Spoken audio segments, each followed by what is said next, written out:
प्रथम पठन प्रथम जोहन अध्याय 2 29 पद 3 अध्याय 6 पद। ईश्वरंकर संतान जदि तुमे जान जे से नीतिनिष्ठ तेबे तुमे मध्य निश्चित भावरे जानिब जे नीतिनिष्ठार सह काम करुथिबा प्रत्येक व्यक्ति ताहांक ठारु जात। सुतरां जे केही ताहांकटरे वास करे से कौनसी पाप करे नाही। जे पाप करे से तांकु देखी नाही किंबा जानी नाही। साधु जॉन लिखित सुसमाचार 1 अध्याय 29 रु 34 पद पर्यंत।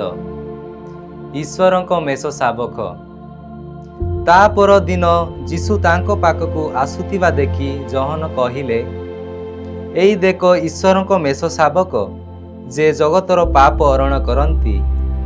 मु एहांक विषय ही कहूथिली, से मो परे आसुछंती किंतु से मोर अग्रगण्य, कारण से मो पूर्वरु थिले।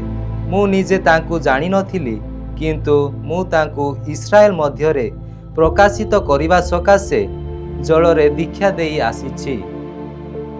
जॉन साक्ष्य देई कहिले, मु स्वर्गरु आत्मा को कपट रूपरे ओलाई तांको उपरे अवस्थान करिबा देखिछि।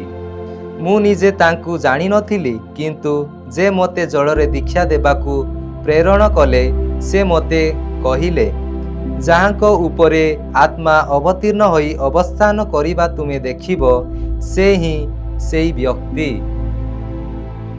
जे पवित्र आत्मांक द्वारा दीक्षा दियंती। मु निजे देखिछि एवं साक्ष्य देइछि, ए सेई ईश्वरक पुत्र।